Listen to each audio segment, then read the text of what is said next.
matin. En attendant, vous pouvez répondre à notre question du jour. Coronavirus, confinement, les Français ont-ils respecté les consignes? Plus de 58% sur Twitter à dire que non et 56% sur Facebook. Et vous êtes très en colère ce matin. Marc nous dit oui pour la majorité, même s'il n'y aura pas toujours des récalcitrants. Par contre, un confinement ne doit être total. Donc fermeture de toutes les entreprises non concernées par la santé, les produits de première nécessité. Manu nous dit pour ma part, je respecte, mais il y aura toujours des gens qui pensent que ça ne leur arrivera pas. Josiane nous dit la question est mal formulée. Certains ont été réactifs et consciencieux avant l'allocution de Macron, mais d'autres sont encore dehors et ne respectent rien malgré le confinement demandé. Vidéo à l'appui, j'ai voté non. Et puis Sylvie Guilhem nous dit certains ne se sentent pas concernés, visiblement toujours les mêmes, et on reparlera donc des violences policières, Patrick. Oui, c'est vrai. Non, bah, bien sûr, on en parlera tout à l'heure, évidemment, parce qu'il y a des choses qui ne sont pas respectées. Virgile dit, par exemple, à Arcachon, les gens sortent toujours, les jeunes se baladent la nuit en groupe et les enfants sortent à vélo pour se promener. Il dit, je pense que les amendes vont pleuvoir, ça va se calmer progressivement. C'est vrai qu'on peut faire du vélo, etc., mais on ne doit pas être plus de 5 et surtout, il ne faut pas aller avec des copains, sinon ça ne sert à rien. Donc, il faut le faire en individuel. Il y a Mbomé qui dit, généralement, il y a pas mal de gens qui ne respectent pas. À Boulogne-Billancourt, rue Nationale, il y a un foyer de jeunes travailleurs. Alors là, il dit, où j'ai pu constater qu'il n'y avait aucun respect de la mesure. Donc, il faut quand même faire attention. Il faut qu'il y ait davantage de confinement. Il y a Alexandre qui dit, ça fait des années que je prends la route et là, en revanche, hier soir à 22h, il n'y avait personne. Où il y a encore Louis qui dit, dans les villes et les villages, globalement, oui. Mais si je me fie à ce que je vois dans les lieux où il y a une certaine diversité, et c'est vrai des banlieues, des quartiers, même s'il ne faut pas stigmatiser, hein, surtout Louis, quand même pas, c'est vrai que non, il y avait du monde, ce qui a incité d'ailleurs les autorités un peu à passer en fait à l'action hier. Donc plus de sévérité. On va voir évidemment comment ça se poursuit aujourd'hui. En tout cas, mettez les amendes, dit le professeur par exemple. Alors lui, il est cash, hein, Cécile. Mettez les amendes au plus vite pour dissuader tous ces connards qui ne respectent rien. Voilà, c'est dit. Parlons vrai sur Sud Radio. Bon, un peu quand même de respect, mais c'est vrai qu'il y en a certains qui ne respectent pas justement les consignes. Alors on continue jusqu'à 10h. Puisque vous parliez tout à l'heure des commerces qui étaient impactés forcément par le confinement.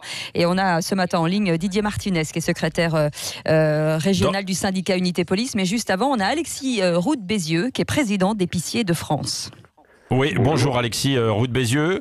Alors, c'est Épicier de France, c'est un syndicat qui regroupe les épiceries indépendantes, hein, c'est ça. Comment vous vous êtes organisé, vous? On sait que beaucoup d'épiceries indépendantes sont ouvertes sur des plages horaires un peu plus longues, parfois que les supermarchés. Les supermarchés, d'ailleurs, on était avec un patron d'Intermarché ce matin qui nous disait qu'il avait allongé les horaires pour pouvoir permettre à des personnes âgées et puis à du personnel soignant d'aller de façon plus isolée faire ses courses. Et vous, comment ça se passe, Alexis Roux de Bézieux? Alors nous, on a commencé. Alors il y a deux choses. Il y a le syndicat, on a communiqué auprès de nos adhérents en fait sur les gestes barrières avec des affichages spécifiques, sur un certain nombre de mesures à prendre qu'on a prises au fur et à mesure. Et puis il y a mon entreprise, parce que moi-même j'ai 3 épiceries. Donc nous, dès la semaine dernière, en fait. Bien évidemment, il y avait déjà le port des gants en fait pour tout ce qui était produit à la coupe, présence de gel hydroalcoolique, et puis progressivement en fait, on a recommandé massivement l'utilisation du paiement en carte bleue plutôt qu'en espèces. On s'est mis à encaisser avec des gants. On nettoie de manière tous les 2 ou 3 clients les TPE avec du gel hydroalcoolique. On a fait également des marquages au sol pour respecter la distanciation sociale et des marquages au sol qui vont jusque dans la rue pour organiser les queues pour le cas où il y aurait des queues. Ce qu'on note en règle générale, c'est que les commerces ont plutôt bien tourné pendant les 3-4 derniers jours, de manière d'ailleurs un peu hystérique parfois. Nous, on a connu des croissances de chiffre d'affaires très significatives. Et ce qu'on voit aujourd'hui, c'est une forme de calme. Ce qu'il faut comprendre, c'est qu'il y a plusieurs choses qui se passent. La première chose, c'est que les restaurants ayant fermé, les gens se retrouvent à prendre 2 repas chez eux, alors que généralement, ils en prennent 1, parfois pas dans les grandes villes. Donc là, il y a une surconsommation des ménages qui est liée au fait qu'ils soient plus longtemps à la maison. La deuxième chose, et on ne sait pas encore comment ça va se passer, c'est qu'on a l'impression quand même qu'il y a des grandes villes dans lequel il y a pas mal de gens qui se sont mis au vert. Donc ça, on ne sait pas encore si il y aura une fréquentation aussi importante liée au fait qu'il y ait quand même des gens qui quittaient notamment Paris. Et puis, ce qu'on commence à voir, c'est de la part de certains salariés la volonté de faire jouer un droit de retrait. Donc il n'y a pas de sujet notamment sur les approvisionnements en termes de pénurie. En revanche, sur les commerces indépendants, il y a parfois des sujets de maintien d'activité liés au fait que certaines personnes se sentent à risque. Alors, quand on voit le dernier message de Bruno Le Maire, il demande aux indépendants et aux commerces alimentaires de rester ouverts tant que faire se peut. Et je pense qu'à la fois les exploitants et les salariés devraient être fiers que quelque part la communauté nationale compte sur eux. Voilà. Et puis les contacts étant quand même relativement peu fréquents, parce qu'on ne parle pas de contacts de 15 minutes avec un client, les risques pour le personnel sont finalement relativement limités pour peu qu'on respecte les gestes barrières et qu'on mette en place un certain nombre de choses, notamment sur le marquage au sol. Nous, on trie également, en fait, on trie.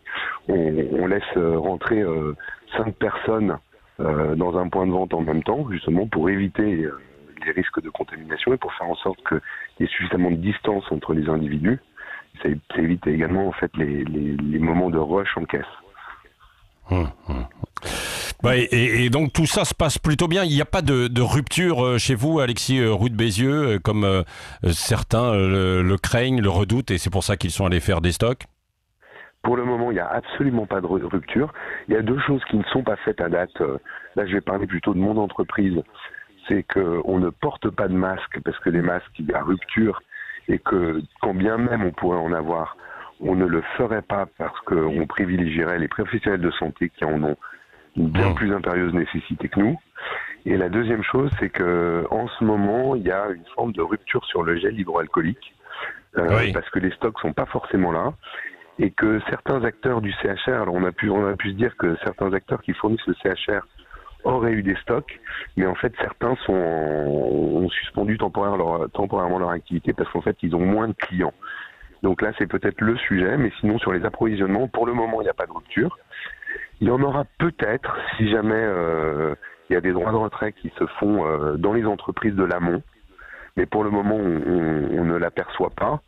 Et il n'y a pas de sujet, en tout cas, sur la chaîne alimentaire. Il y a des sujets éventuellement sur l'organisation. Sur l'organisation. Mais pas sur la chaîne alimentaire. Oui. Bon, et pour le coup, vous êtes confiant dans les jours qui viennent, justement, sur toujours le réapprovisionnement et la façon dont ça doit se passer en regardant avec les grandes centrales ou pas? Alors, nous, on n'a pas de grandes centrales. Hein. Les épiciers indépendants, généralement, se fournissent avec une multitude de fournisseurs. Nous, on a plus de 150 fournisseurs, donc il n'y a pas de sujet. Et ça nous permet éventuellement, d'ailleurs, de jongler. Je ne sais pas pour nos adhérents qui se fournissent chez Métro comment ça se passe. J'entends dire ça et là qu'il y a des ruptures sur certains produits, mais il est certain qu'en fait la consommation a été complètement à la fois hors norme et irrationnelle pendant 4 ou 5 jours. On l'a bien vu, si vous voulez. On a eu 2 pics. On a eu un premier pic vendredi, il y a eu un deuxième pic lundi, et pour le coup, hier, ça a été une journée plutôt calme dans l'ensemble des commerces, parce que les gens, dans un mode de panique en attendant le confinement général, se sont dit il faut absolument que j'ai de quoi faire face.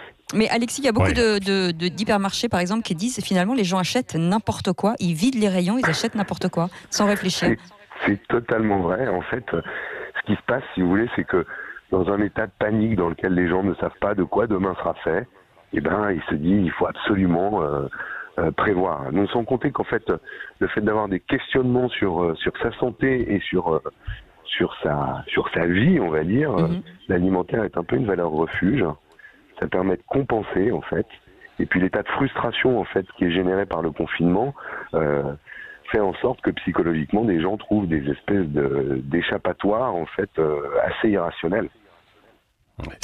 Bon, Merci. donc pas de, il faut arrêter donc ces achats en fait irrationnels, Compulsifs. même si, oui, c'est quasiment compulsif, même si évidemment on sait que c'est compliqué parce que on a peur toujours de manquer à tous les niveaux et donc on va dans les magasins, mais comme nous l'a dit Alexis Roux de Bézieux, pour l'instant donc il n'est pas question en fait de rupture, il y a de l'approvisionnement, mis à part on le sait sur les gels et puis deux trois produits spécifiques, mais autrement tout va bien. Continuez de nous appeler, hein, Cécile, Oui, bien sûr. 0826 300 300. On attend vos appels là. Hein. Oui, absolument. Et puis dans un instant, vous bougez pas. Didier Martinez sera avec nous, qui est secrétaire régional du syndicat Unité SGT Police de l'Occitanie. Il est 9h30. Et vos appels 0826 300 300. On attend vos appels ce matin. Et nous sommes avec Didier Martinez, c'est secrétaire régional du syndicat Unité SGP Police Occitanie.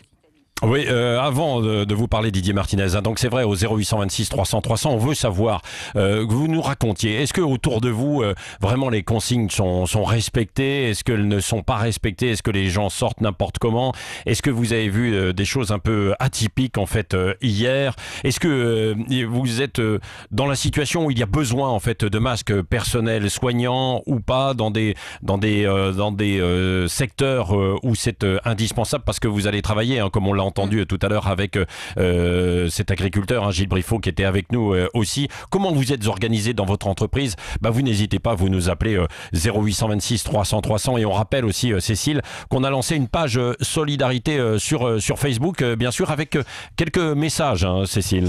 Oui, pas mal de messages tout au long de cette matinée, encore ce matin, des messages de soutien, surtout au personnel de santé. Et beaucoup de gens rappellent que si toutefois vous êtes chez vous et que vous êtes en danger, mettez donc un foulard rouge à votre fenêtre ou mettez quelque chose de rouge qui permettra aux gens de vous identifier effectivement et de vous aider.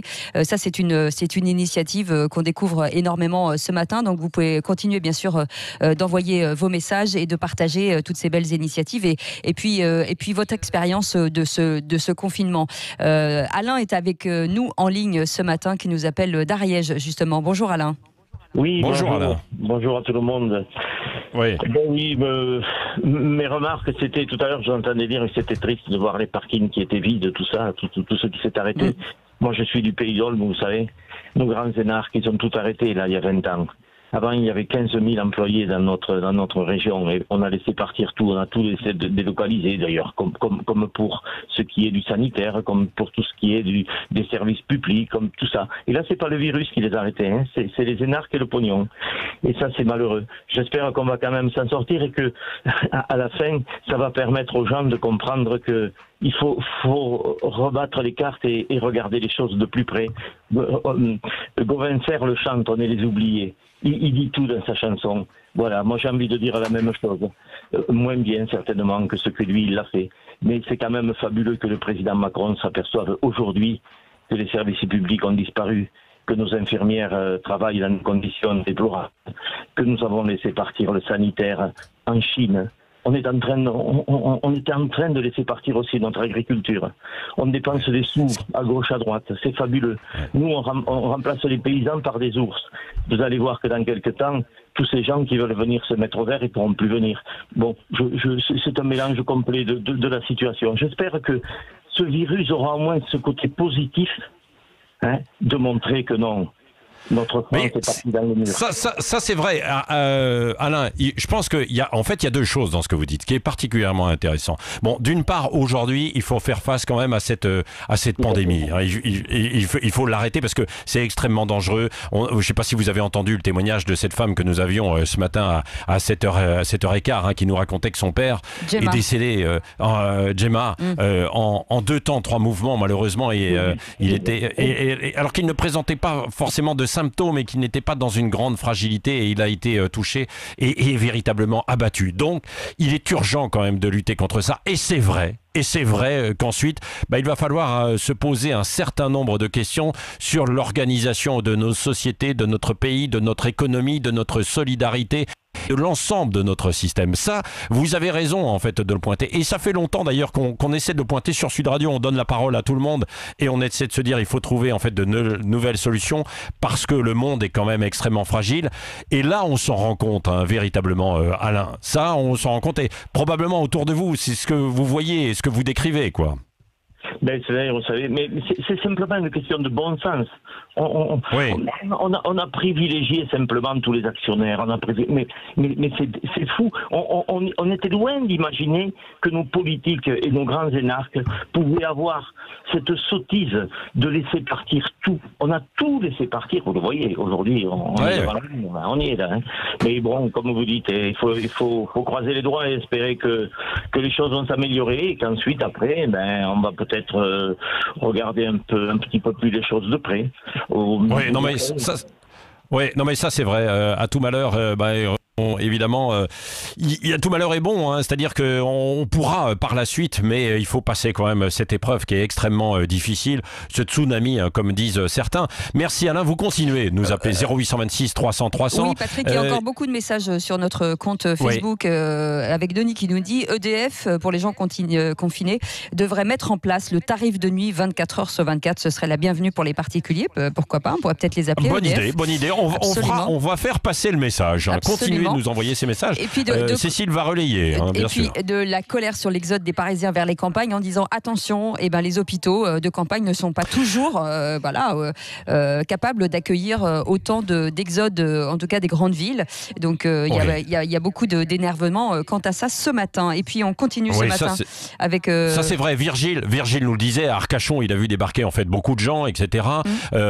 Élie nous appelait en fait de Vendée de l'Ouest, Bruno Retailleau lui-même, le sénateur de Vendée, nous le disait aussi, il a vu beaucoup de gens débarquer des grandes villes. Alors c'est bien parce qu'on se met à l'abri, mais en même temps on risque de propager en fait le virus, de l'emmener ailleurs. Donc si on y va, si on se rend sur place, en revanche, ne semez pas la panique là où il n'y en avait pas encore, quoi. Absolument. Alors comment ça circule et est-ce que les contraventions sont appliquées? Didier Martinez, vous êtes avec nous depuis quelques minutes. Merci de votre patience. Mais évidemment, il y a beaucoup d'appels, beaucoup d'informations à donner sur Sud Radio qui est complètement mobilisé. Comment ça se passe? Est-ce que ça a été appliqué en fait hier, ces contraventions pour les personnes qui ne respectaient pas un certain confinement? Alors pour hier, ça n'a pas été immédiatement verbalisable, hein. Ça a été un petit peu de la pédagogie selon les instructions reçues. On s'est aperçu que beaucoup de gens, effectivement, dès midi, ont limité les déplacements. Maintenant, à partir d'aujourd'hui, il est vrai que les contrôles vont être un petit peu plus réprimés, si tant est que les gens essayaient de ne pas respecter justement ce confinement ou de ne pas se conformer aux dispositions. Voilà. Ouais, hier, à côté de Toulouse, je crois qu'il n'y a eu qu'un seul contrôle, du côté de Tournefeuille, par exemple.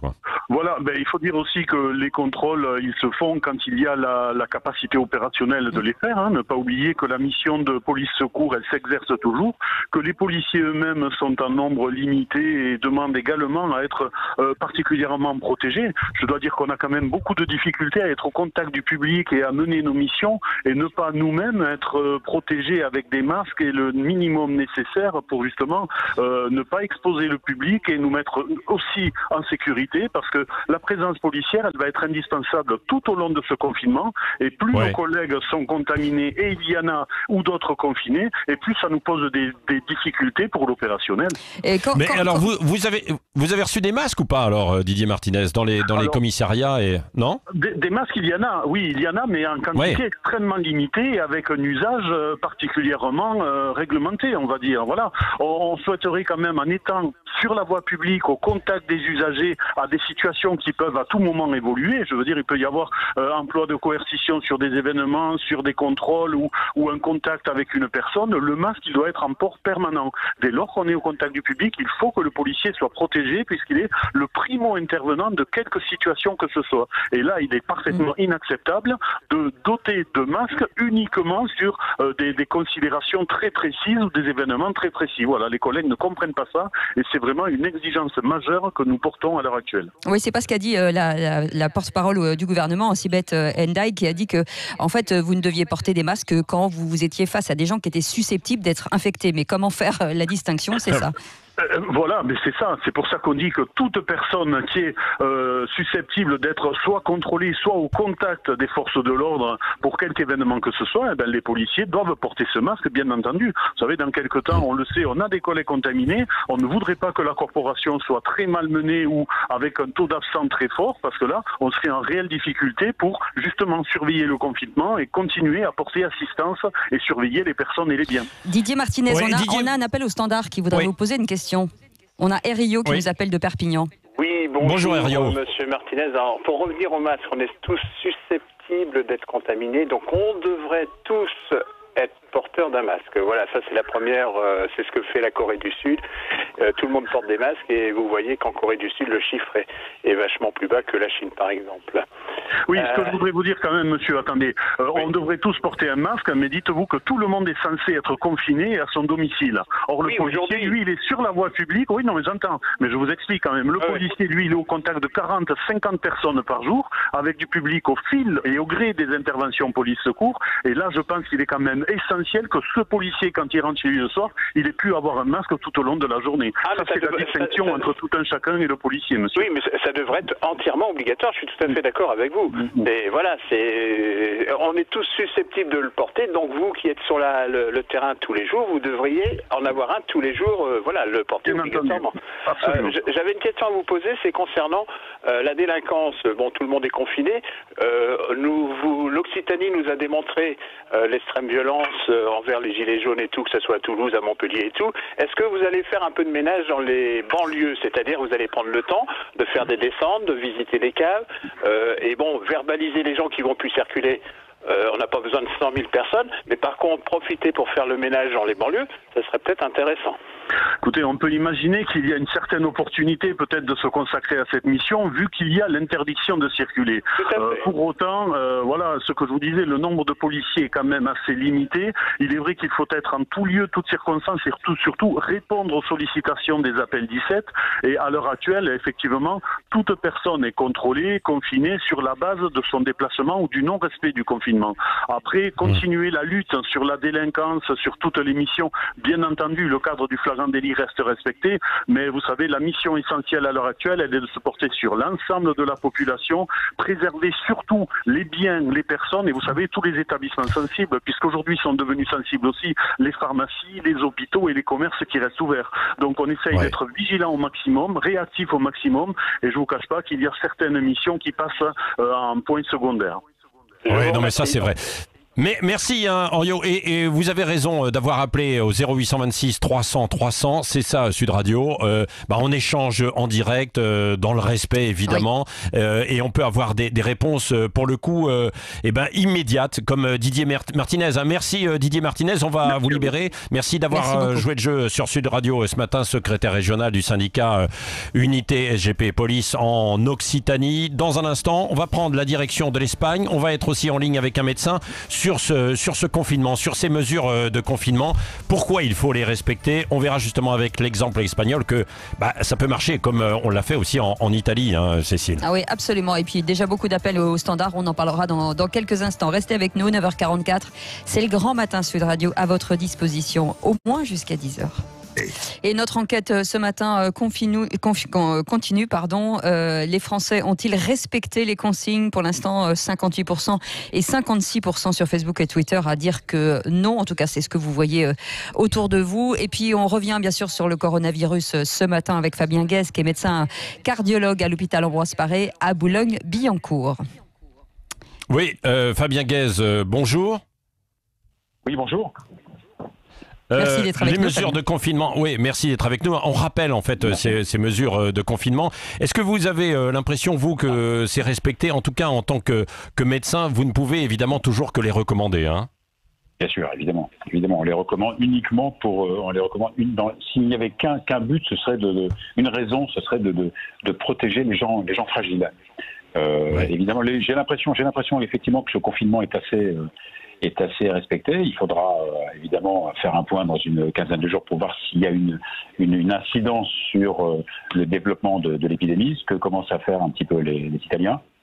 Les Italiens nous donneront des chiffres vers le 26 mars. Nous verrons si Vous savez qu'ils ont une avance d'une dizaine de jours sur nous, donc ils seront avant nous si le confinement strict aura commencé à faire de l'effet.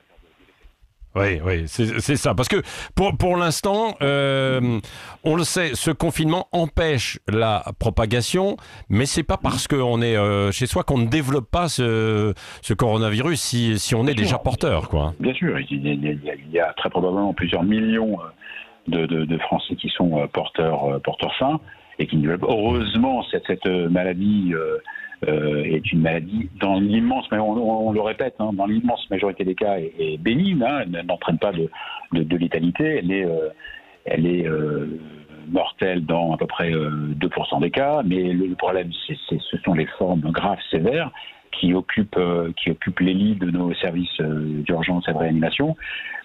D'où l'intérêt de ce confinement pour retarder ce pic de l'épidémie et faire en sorte que les services ne soient pas saturés, non seulement pour les malades atteints de Covid-19, mais aussi pour les autres patients en état d'urgence, les cardiaques, les asthmatiques, les fractures, les péritonites, etc. Il y a beaucoup de gens qui se montent la tête, Fabien Guez, aujourd'hui. Forcément, ils sont toute la journée à la maison, donc ils regardent plein de choses sur Internet. Qu'est-ce qu'on peut leur dire? Sur quel site officiel ils peuvent aller pour avoir les vraies informations et de ne pas avoir les fake news, justement? Il faut aller sur le site évidemment du gouvernement. On peut aller aussi sur le site des sociétés savantes, qui certaines ont ouvert une partie pour le grand public. Les sociétés savantes d'infectiologie, les sociétés savantes de cardiologie, d'anesthésie et réanimation. Mais l'idée est d'aller sur les sites gouvernementaux.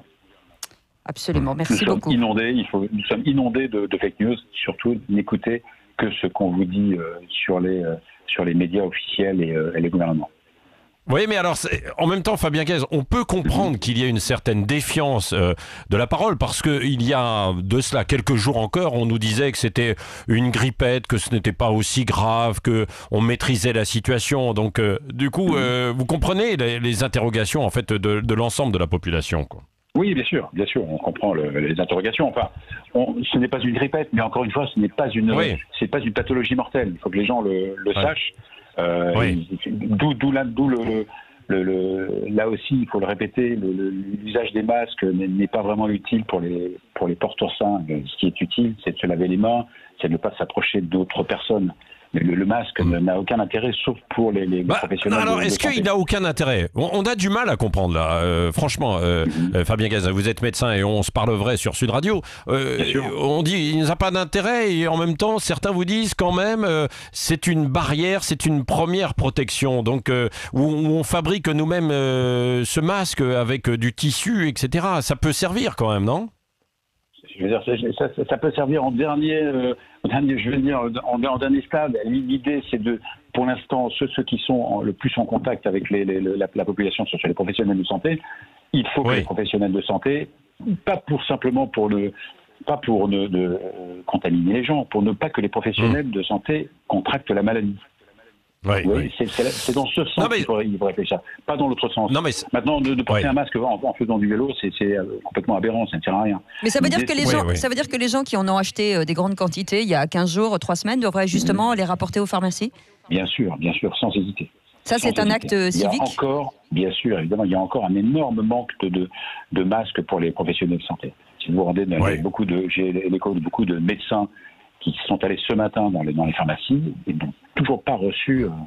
Les pharmacies ne sont pas encore équipées. Ça c'est vrai, mais on va pas rejeter quand même la faute aussi sur la population qui s'est prémunie en achetant en fait quelques masques. On nous a dit qu'il y avait 200 millions de masques. Il faut savoir où sont passés ces stocks et si on est capable de les distribuer, de les répartir. Peut-être qu'on veut éviter, qu'on veut le faire aussi au compte-gouttes parce que l'épidémie va progresser, va monter dans les jours et c'est à ce moment-là qu'ils seront plus utiles, quoi. Oui, et puis surtout parce que les masques ont une durée de vie limitée. Donc c'est pour ça qu'on ne peut pas, un masque ne peut pas être utilisé pendant 3 jours, 4 jours, 5 jours. Les masques vraiment efficaces ont une durée de vie de 4-5 heures. C'est pour ça qu'on a besoin, les professionnels ont besoin de grandes quantités de masques. Non mais ça c'est vrai, c'est particulièrement important. Hein. Merci Fabien Caisse. On va aller voir comment ça se passe en Espagne, hein, qui est un pays qui a pris des mesures radicales avant nous. Nous sommes du côté de Barcelone avec Jean-Michel Chapuis, qui est directeur international d'Abri Sud. Oui, c'est ça qui est avec nous. Bonjour Jean-Michel Chapuis. Bonjour Patrick Roger. Oui, alors en Espagne, on a pris des mesures un petit peu plus tôt qu'en France et me semble-t-il un peu plus radicales sur ces mesures de confinement. Dites-nous et racontez-nous la situation. Bien, écoutez, nous, alors moi je suis à Barcelone. Il se trouve que les courbes qu'ont suivi l'Espagne au niveau de la propagation du virus étaient sensiblement les mêmes qu'en Italie. Donc on a été mis plus vite que vous en confinement. On est en confinement depuis ce week-end, depuis vendredi exactement. Voilà, donc Pedro Sánchez a fait le Premier ministre, en fait le chef du gouvernement a fait des déclarations assez claires dans lesquelles il a interdit tout déplacement qui n'était pas obligatoire. On ne peut plus se déplacer à deux dans un véhicule.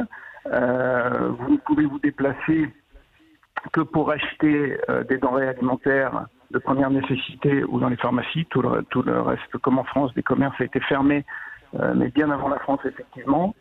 Et donc, on se retrouve dans un niveau de confinement total. Et je crois que c'est assez intéressant de le voir parce que les Espagnols ont eu un sens civique assez développé. Alors, au-delà de la polémique politicienne, le gouvernement central a été critiqué de ne pas aller assez vite. Vous savez que l'Espagne a eu des problèmes politiques l'année dernière. Important, bien sûr.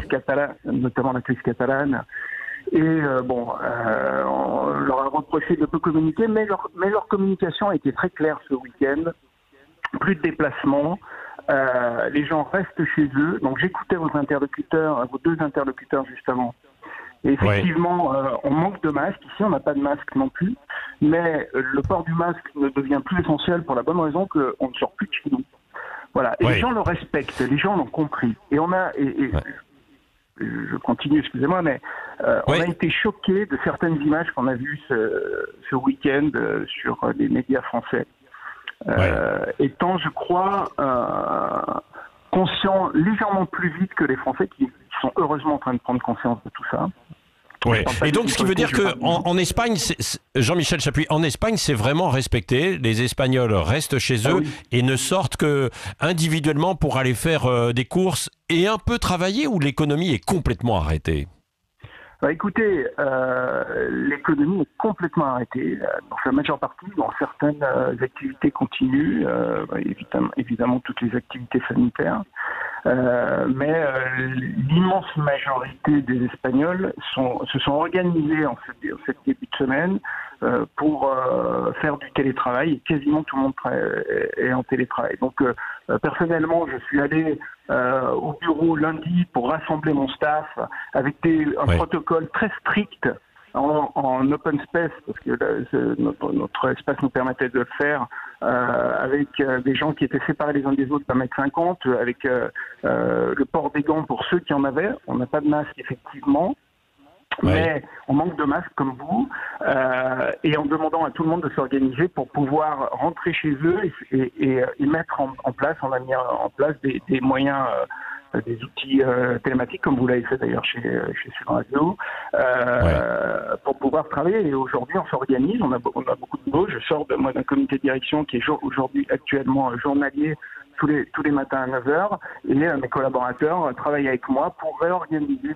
Donc, les Espagnols ont été concentrés, ils ont été civiques, je crois. Alors, pourtant, on est un peuple comme... le peuple français, un peuple latin, et pas forcément le plus exemplaire, peut-être comme les Italiens, mais là... Pas réputés comme étant des gens spécialement disciplinés, mais avec un sens civique. Les Espagnols, les Portugais sont des gens, et les Français aussi d'ailleurs, qui ont le sens de la solidarité, une solidarité familiale. On garde les gens âgés dans les maisons, on les accompagne. Et donc ça, je crois que ça a aidé. Il y a une certaine conscience. Merci Jean-Michel. Oui. Je dis, les messages du gouvernement étaient très clairs. je pense. Ouais. En tout cas, nous, on les a bien compris. Ils n'étaient pas anxiogènes. Ils nous ont permis très vite de prendre conscience de ce qu'il y avait à faire et de ce qu'il ne pouvait pas faire. Alors après, vous avez toujours des exceptions. Des gens, j'écoutais ce matin ce que certains des personnes qui intervenaient disaient. Il y a toujours 2-3 personnes plus intelligentes, plus stupides que les autres qui font l'inverse de ce qui pourrait être fait. Mais ce qu'on a très vite compris, c'est qu'il fallait se comporter comme étant des gens porteurs et que même si nous, on considère que tout ça n'est pas grave, etc., on peut transmettre et on peut faire que d'autres gens soient malades et que ce soit des gens qui aient des vrais problèmes.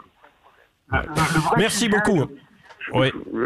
Si je peux me permettre, c'est de faire ce que j'écoutais à l'instant, d'essayer d'avoir un sens civique très développé maintenant et de faire que quand je vois que des médecins ne peuvent pas se protéger, c'est notre intérêt à tous que les services sanitaires soient les plus performants possibles et qu'eux puissent se protéger pour nous protéger.